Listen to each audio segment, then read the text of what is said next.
I am a chiropractor, and I am here to give you a message of hope and healing that with a solution that's doable, that's something you can sign up for, that's predictable, that has a guarantee, that's cost effective, and it's for weight loss, body sculpting, and overall metabolic health improvement.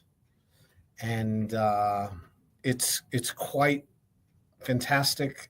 It's been practicing in this exact genre and this procedure for over 15 years. We've had successfully treated over 7,000 clients right here in the Stuart, Florida area. We're located on East Ocean Boulevard, right across the street from the Fresh Market, next to Carmela's Pizza. Used to be the Haagen-Dazs for you locals, and today it's now called Dr. Tread's Slim Body Laser Spa. And we're actually going to be rebranding this next month or so. It's going to be called Dr. Tread's Laser Weight Loss and Rejuvenation. So it is something that is very unique to this area. You know, what I'm doing with these red light FDA cleared devices to help accelerate weight loss, to help improve how you look, to basically melt away stubborn fat deposits, and without any diet or exercise really necessary. I mean, you have to eat clean and you need to be common sense, but most of you out there have figured that out. It's just that you're not getting any results on how you look when you look at yourself in the mirror, how your pants fit, and overall maybe your weight is changing, but you're not being healthier at the same time. So there's a lot of misconceptions about what you should do to lose weight. And is it really all about the scale? You know, what the weight says, that you lost 10 pounds or 20 pounds? And I could tell you that that's only a little part of it. There's a lot more involved when it comes to losing weight and wanting to be healthier, that most doctors and most, programs and, food delivery services and health coaching, although the coaches are a little better because they are not so restricted to their products, they can actually get out and make other recommendations that make more sense. And your real factor, the real proof that you're healthier is a few things that I'm going to go over here today. And I want you to please remember this, because this is really, really critically important that you know where to focus your energy and where you should focus your time and your money. Because let's face it, if you've been neglecting your health for a long time and you've been waiting to bust a move, and like they say, bust or move, and you've been waiting and waiting, and now you're in your 50s or 60s, the game has changed for you. What used to be so easy, what used to be, cutting a few calories, going for some walks, and you could lose that weight and tone down and have muscle tone. It changes drastically once you're over 50 years old. The whole process changes. What you need to do, the types of foods you should eat, how often, the importance of exercise. Should you get into resistance training, or is it okay just to keep jumping up and down running? It's very complicated and confusing, because the same effort, I like to use it as a almost like a get out of jail card. You play your Monopoly game and you get that get out of jail card, and even if you screwed up and you were somebody who should be in jail, you got that card, you get right out. Well, that's the gift of youth right now. And if you're listening to this program, you're probably over 40 or 50 years old. Most of our listeners are older. And you don't have to tell them how much things have changed when it comes to food they eat, how much, what works, what doesn't, what makes them feel better, what they enjoy, things they're not willing to give up, habits that are entrenched in their habits and their past. And and then of course there's so much misinformation, and I don't want to say misinformation because I don't like that word. There's a lot of people giving you advice that only treats one little part of a person's problem, one avenue, one issue. And gosh darn it, we're very complex human beings.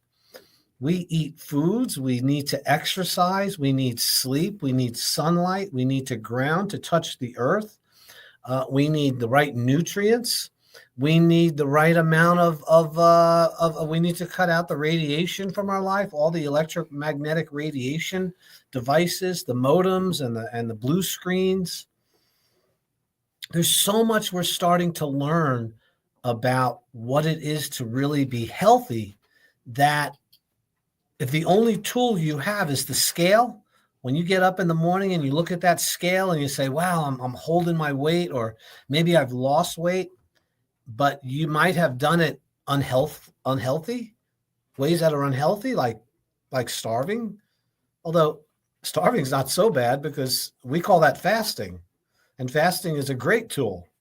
But skipping meals, eating little bits every day, never, making sure that you have breakfast every morning, never letting your blood sugar drop too much by eating periodically every 2 or 3 or 4 hours. We used to teach that.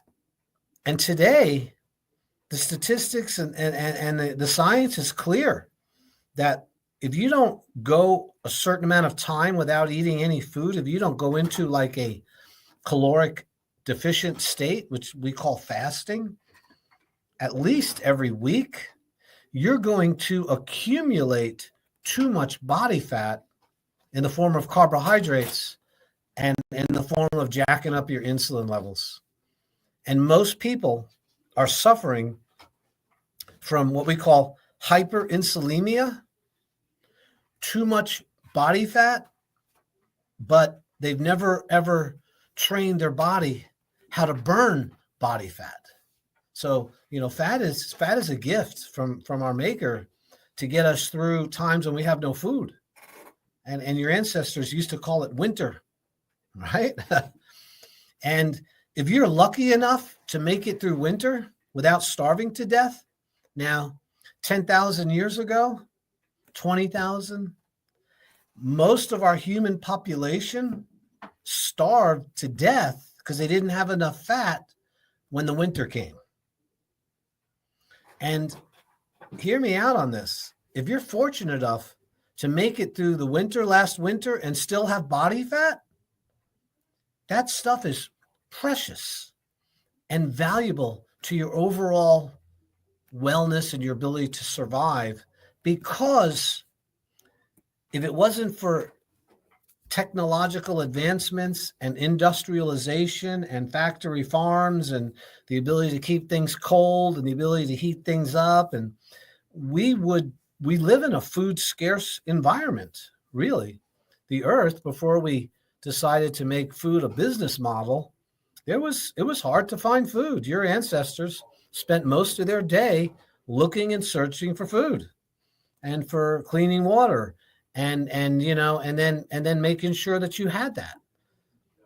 And so it was also very interesting, but your ancestors, they never mixed foods together. And this is something that I just learned about, but it makes sense. You're a hunter and gatherer, your tribe is looking, is moving with the animals and looking for the right climate and the right safe water. And that involves a lot of walking and looking for areas. And so then you might come across an animal, or you're able to kill an animal, and hopefully you figured out how to make fire by now, and you're able to eat that, or you ate it raw, which we did. And then what would happen is then you might go several days, a week or two without having any more calories. Your tribe ate that kill. And then what'll happen is the next thing you might find are some roots or some tubules or some sprouts that are coming up fresh out of the ground, depending on what time of year it is. So then you would eat those carbohydrates in the form of fresh foliage, and maybe some other things, like maybe you found some bees with some honey and you found some sweet things. Maybe your ancestors taught you the sweet flowers to eat. I remember the little honeysuckle flowers in New York, that you take that flower and it's honey inside of it, you know? So that might be where you got your sweets from, you know, and yet you ate that for a day or two, or half the day, or maybe a couple hours, and then you're back not eating again, right? You're looking again for food, and it's pretty much 24/7. But what's important to understand, and why I'm explaining this to you, everybody kind of knows this. However, food, our bodies were never really designed to eat food that's been combined together as one product. They call them food products. Now, we know what food is. Food is a vegetable. Food is a piece of fruit. Food is some protein. Food is some fat. Okay? And then what happens is when we eat each one of those individually, your body is able to handle the glycemic load from the sugar that's in the fruit, from the carbohydrates that's in it. And then you've also got the proteins and the fats from the animal product or the fish that you ate. You didn't mix them all together. And you know, whenever you look at the proteins, carbohydrates, and fats, when you mix them together and cook them together and process them together to create a different product, you pretty much have destroyed most of the nutritive qualities and amounts that were inherent in that food before it was processed and moved into a food product. And this is really important, you guys, because what happens is when you cook something and process it, you've basically destroyed the fiber. You've destroyed the phytonutrients. You've destroyed a lot of the enzymes and a lot of these factors of nutrition and growth that are inherent in food when it's naturally, when it's live. You've released the energy from the food, because carbohydrates, they hold energy in the form of the sunlight, and the photosynthesis creates these energy packets within the food.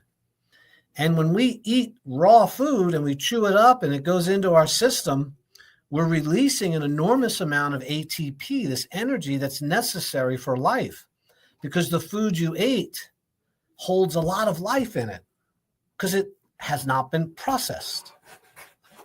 When you process it, cook it, cut it from the vine, preserve it, try to save it, mix it with other things, you now have something which is no longer just food. It becomes a food product. And hence you have a business model, which is enormous. It's called the food industry.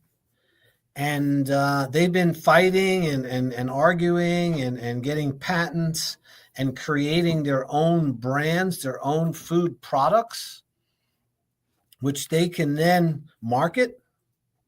They can label it. They can charge people when they sell it, and they want their percentage because they have their patent to it. They've created that food product. And this is where, you know, I know we have a new administration coming in, and one of the people that is being chosen to be on that administration is Robert Kennedy, Senator Kennedy. And he is definitely a hawk when it comes to, trying to get the poisons and the toxins out of our food, trying to get the ingredients and trying to make medicine safer and things. But what is really going to be hard is that the food industry, this juggernaut, this probably the most successful business industry we have in America, is licensed and has patents and controls what goes on what use shows up at the refrigerator at the grocery store. And one of the reasons why fruits and vegetables are not promoted as much as they should be is because nobody has a patent for it. They don't own the rights to broccoli. They don't own the rights to beets or to lettuce. So anything that they own the rights to is where they make their money. And I think it's going to be a lot harder than people realize to clean up the food industry in America, because there's so many people that are employed by this industry, from the trucks that drive it around to the ads that go on the Super Bowl to make you buy Doritos, nacho cheese, and to Cheez-Its and Whizzes, and, just it's a conga line of garbage. Yet it's been so promoted and so pushed and so available and made so cheaply that to take it away, if you don't understand how toxic it is, you're going to have a lot of pushback against that. So step number 1, eat clean, man. Eat real food. Stop buying processed food. Stop buying food that's frozen, food that's been mixed together.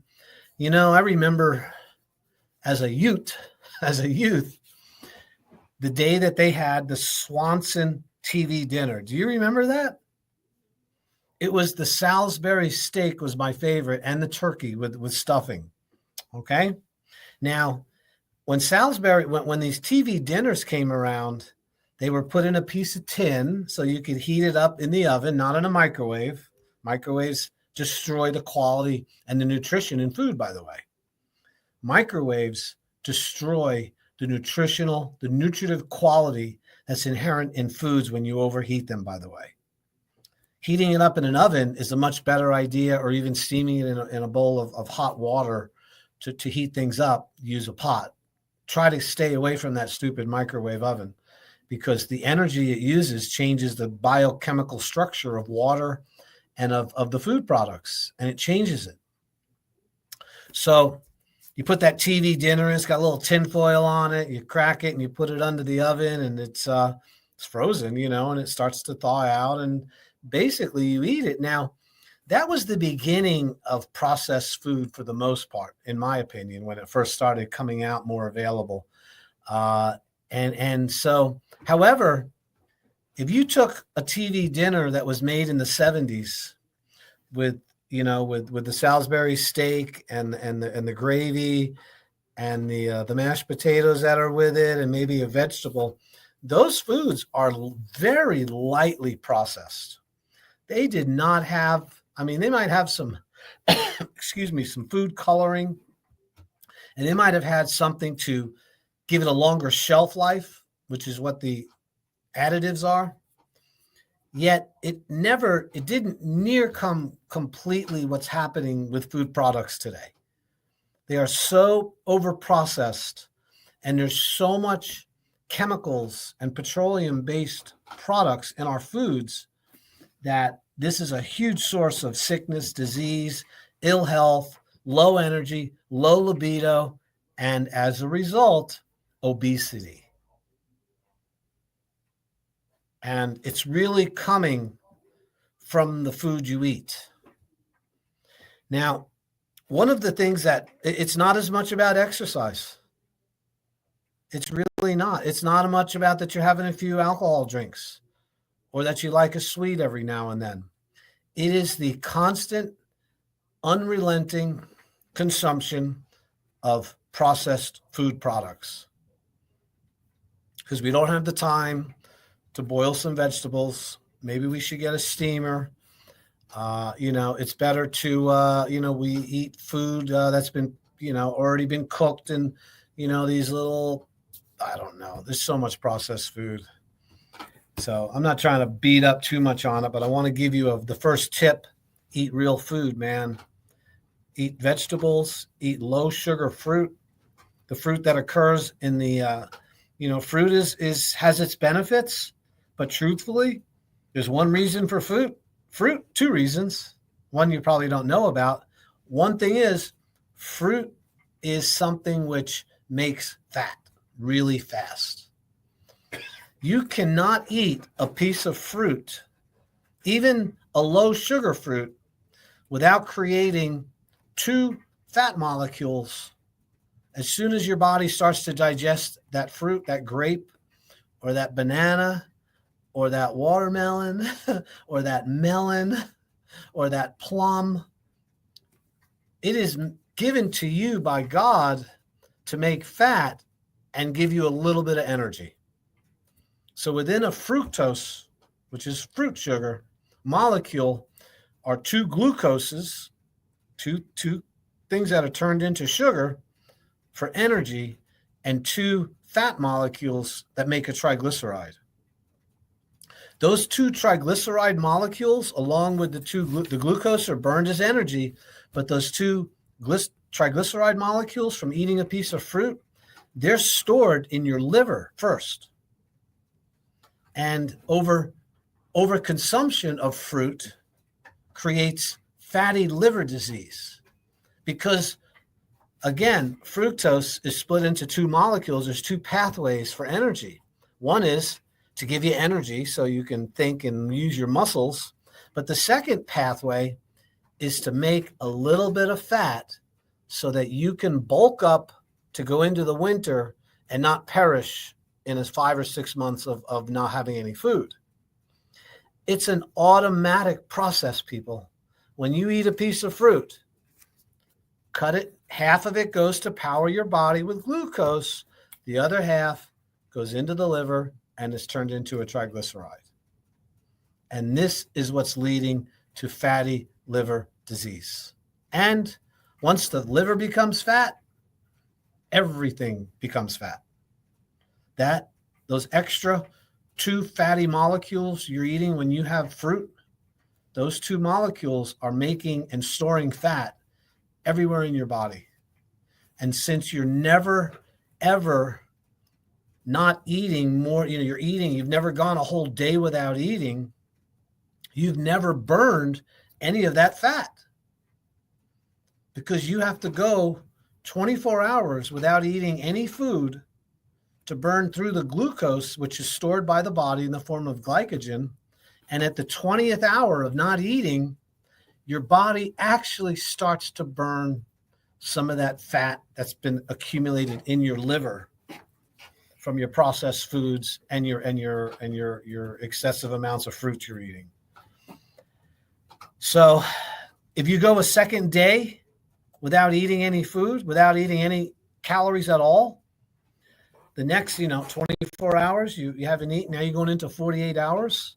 That whole 48 hours is your body starting to burn stored fat, not glucose, not carbohydrates, because you burn through them in the first day of not eating. You burn through all those calories.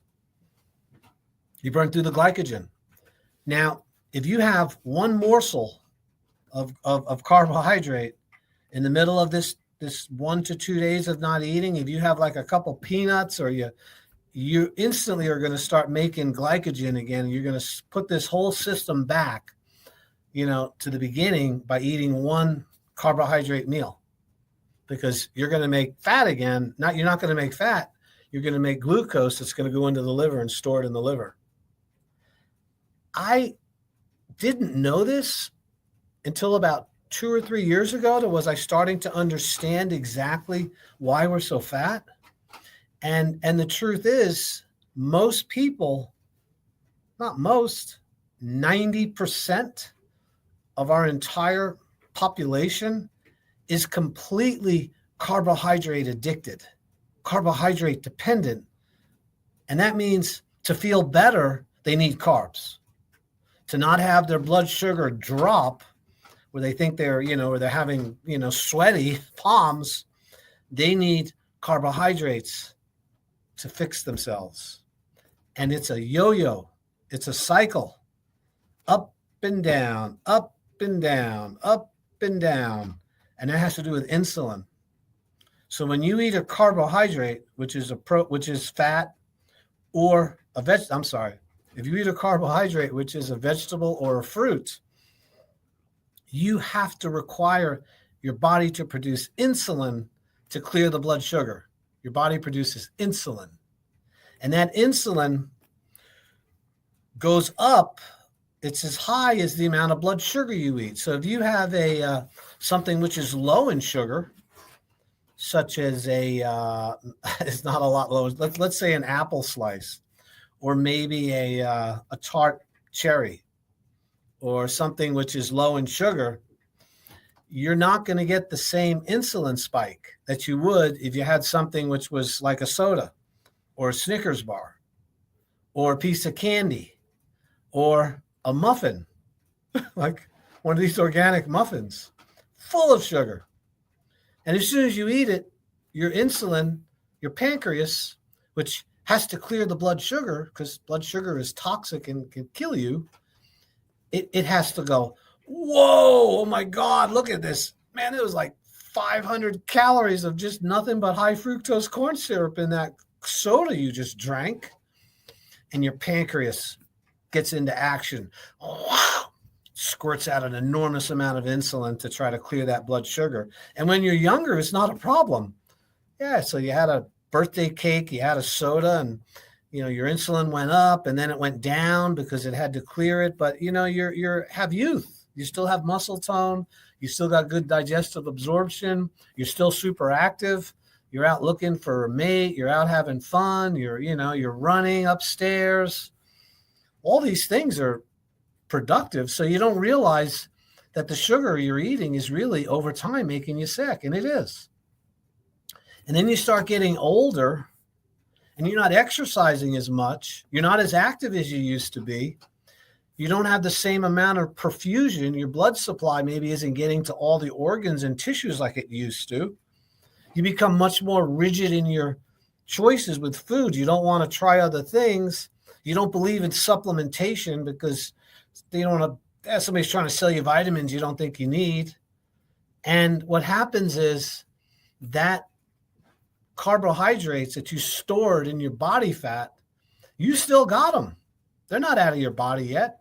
Your body does not release fatty calories until you go into starvation, you guys.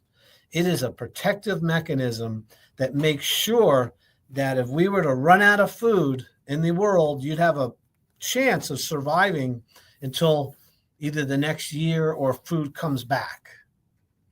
And your body does that with fat. And since most of you are never going more than 24 hours without eating, you've never skipped a day in your life. You are carbohydrate dependent, and you have to eat to feel better. You're going to be going in getting energy drinks when you go to get gas. You're going to need something. You'll go past those poppets, I call them, little snack tray. You need a little sugar here. You got a little some used to be Wrigley's gum, something to get that little sugar pop. And then you can't imagine of going without eating more than a day. So fasting is a powerful, powerful tool to help people to reset your metabolism, to reorient your relationship with food in a positive way. I just can't say enough for it. If you're interested in learning more about fasting and you need help with it, I do offer fasting programs now in my office, unrelated to the laser spa. Cost is about $300 for me to sit down with you and go through your history and do your body fat percentage and see where you're at. And then I can give you the suggestions on fasting.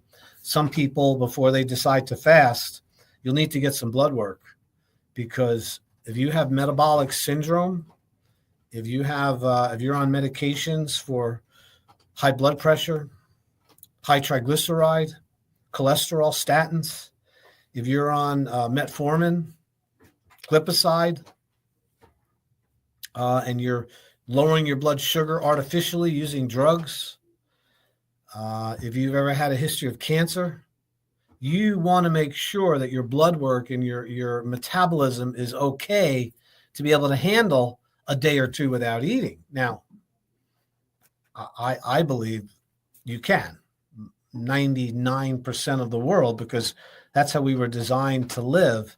However, we become so sickened and so full of carbohydrate dependent metabolism that your body doesn't really know how to burn fat anymore. It's stopped burning fat because you've never challenged it. And to get you back into what we call being fat adapted, sometimes it takes time to do that.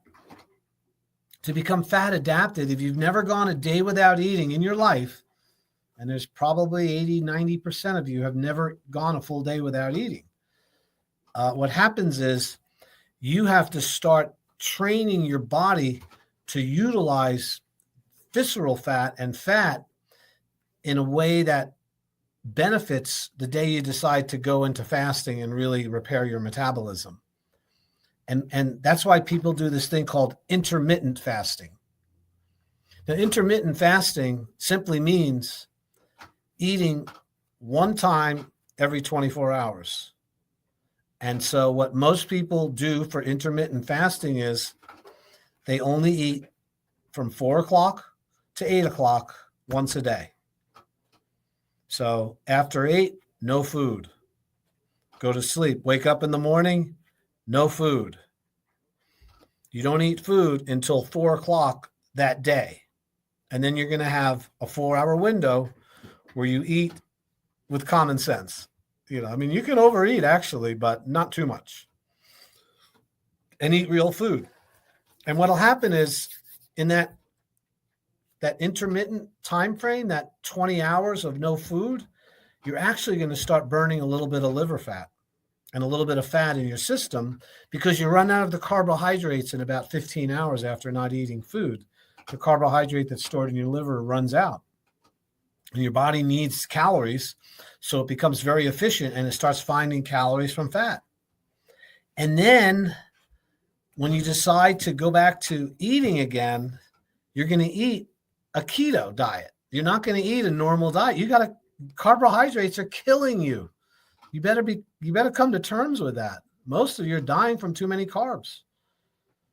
So it behooves you to learn that and start increasing your proteins and your healthy fats and eating something called a keto diet so you can maintain ketones, which is the body's favorite choice of energy are ketones, not glucose. Glucose is instantaneous. I got to run. I got to get out of here. The house is on fire. There's a shooter outside. We got to run. I got to get away from the animal.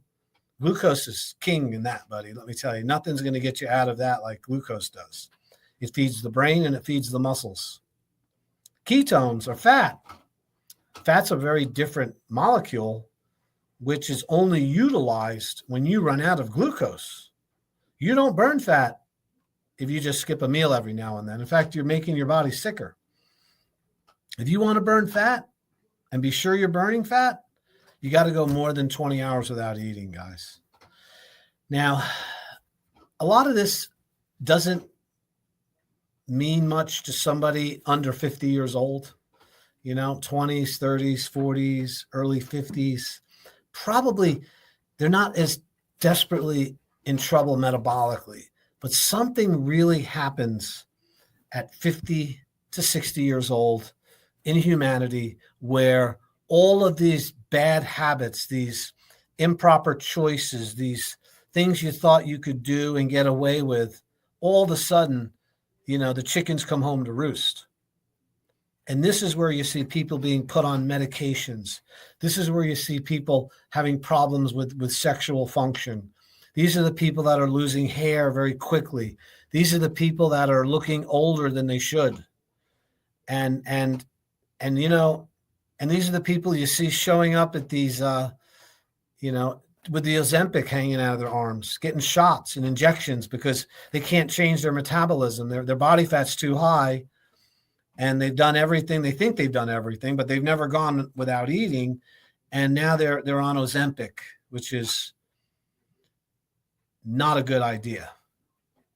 It's an idea, it's out there, and a lot of people will tell you it's okay, but I'm telling you, you're talking about metabolism here. You're talking about the interface between your diet, your gut, and your body's ability to take in calories and nutrition from its environment. Ozempic, GLP-1s interfere with that interface. They shut off the system. They shut it down. If your nuclear reactor was overreacting, it was running too fast, and you would shut it down. And Ozempic and GLP-1s are shutting down your digestive tract using a peptide, which is really a protein that your body produces naturally when you need to shut down the digestion. There are situations in your life when your digestion needs to slow down and needs to shut off. And GLP-1 is the peptide which the body makes naturally to do that. There's also a peptide, which is the sister of GLP-1, and this peptide speeds up your digestion. There are times when your digestion will need to move faster. And a great example is you eat a bad clam. You're at the seafood bar. It was Sunday, and they left the clams out a little too long, and 2 or 3 of them got warm, and some bacteria formed, and you ate it. I hope to God you're not on GLP-1 when you eat it, because your digestive tract is semi-paralyzed from that drug. I hope that your body is functioning normally, because that rotten clam that you just put into your belly needs to come out very quickly. And that's the flip side of the GLP-1, is the one which speeds things up, and you need that. Yet, because the GLP-1 is being given to you, not because you really need it, it's being used to try to stop you from eating, to make you feel full longer, to slow down the movement of food through your body. At what price is that? Do you pay for that? The latest one right now is that GLP-1s are being used to treat opiate addiction and alcoholism. There's studies that have been shown, peer-reviewed, double-blind controlled studies that show that people that take GLP-1 agonists or on Ozempic are less likely to become addicted to opiates and to abuse they're more less likely to abuse alcohol. Because why? Because they can't eat. Their body their digestive tract has stopped working. It's slowed down to such a point that they can't even process a drink. And the opiates, they have a time frame when you eat an opiate to where it's produced and it's metabolized by the liver in the body. And what happens is, with the GLP-1, it affects that ability to clear that out of the body. So people they can't take as much because it's staying high in their system. Now, if you're a normal human, which maybe is 70% of the world, this is probably not much of a problem for you. But if you're somebody who drinks alcoholically, who's going to drink regardless, or if you're an opiate addicted person who doesn't believe that they need less, and now you're compounding the problem with a digestive malady to stop the clearance of the opiate, and now you're still taking the opiates, think how risky that would be. Your body clears out these toxins through the liver, and it's called a half-life. Every pill that you've ever bought or been given the prescription has a half-life, how long it lasts in the metabolism, and that's how they determine when you need your next dosage, by how quickly it stayed in the bloodstream. When you're on GLP-1 and your digestive tract is being hampered or impaired in some way, they don't really know exactly how, but they know that the whole system slows down. And what happens is you affect the clearance, the metabolic life of those drugs. They stay in the system longer. But they're not putting that into the equation when they give you more drugs that you're on this drug. You see where I'm going with this? I don't want to use the word, but you can put an S in front of storm and you know where I'm going with this. This is not compatible. This is physiologically incompatible with life and healing and living. Yet it's become so common. It's like, why would, well, if you have a headache, just hit yourself on the other side of the head and your headache you won't notice the one on the right as much as this new one. That's how they treat it. You're not going to get a GLP-1 at my office. I promise you that. And if you are on GLP-1s, Ozempic, you you have to be on them the rest of your life. I don't know if they told you that.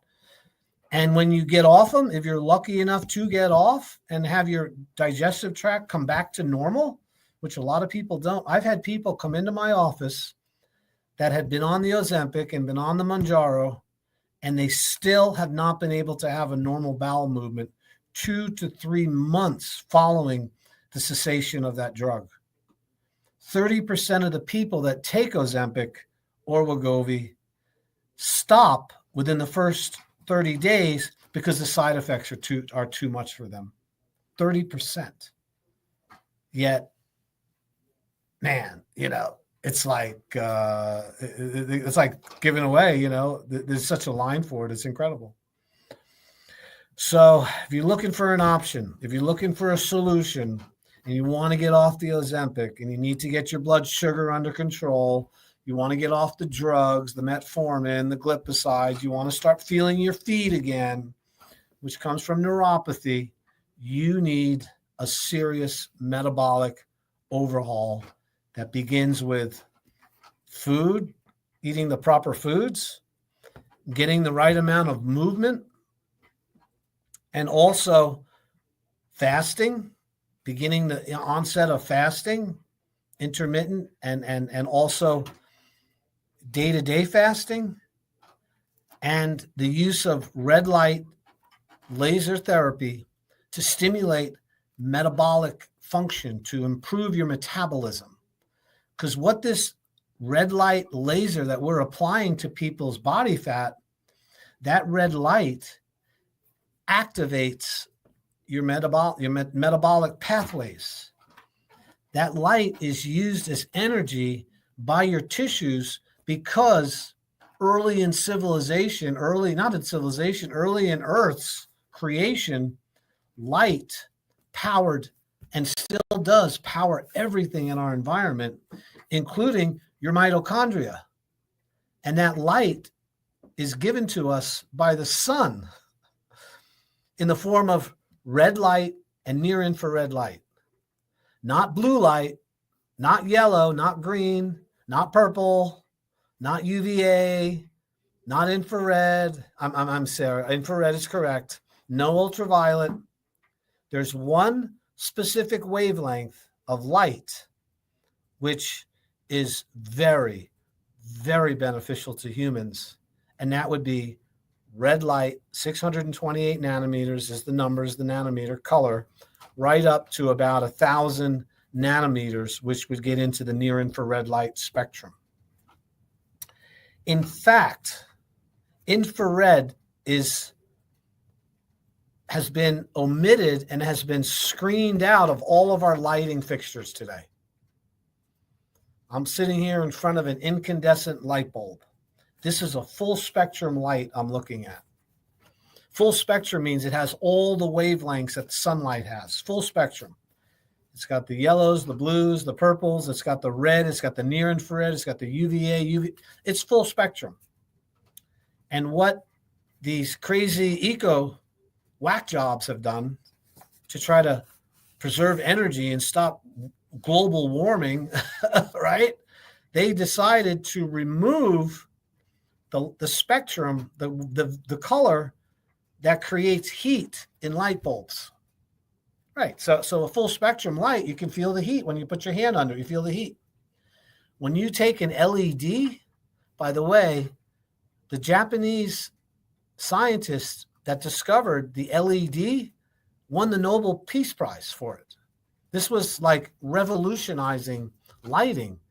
And what it does is an LED is mainly blue light behind it. It has an enormous amount of blue light, but then the other colors are also within it, but it does not have any infrared or red, so it doesn't create heat.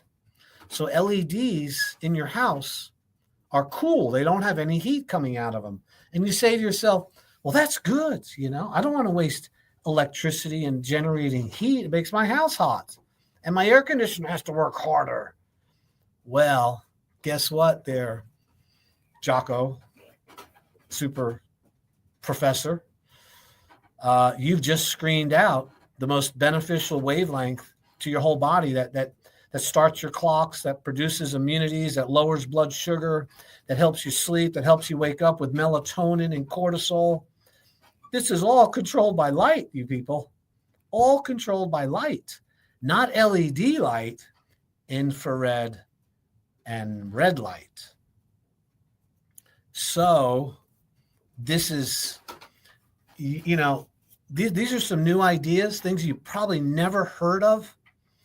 Mark my word, in another 10 years, this will be shown as probably the biggest cause of metabolic syndrome, of diabetes, of high blood pressure, of high cholesterol, of dementia, of Alzheimer's, is the fact that we are being starved and not getting a proper amount of dosage of infrared and near infrared light. The studies are mind-blowing. How many studies are out there showing that 10 minutes a day in the morning facing the sun, the first 2 hours, super beneficial. Now, the sun, as it gets higher in the atmosphere, 11 o'clock, 12 o'clock, 2, 3, 4, that's blue light. And blue light has been shown to raise blood sugar.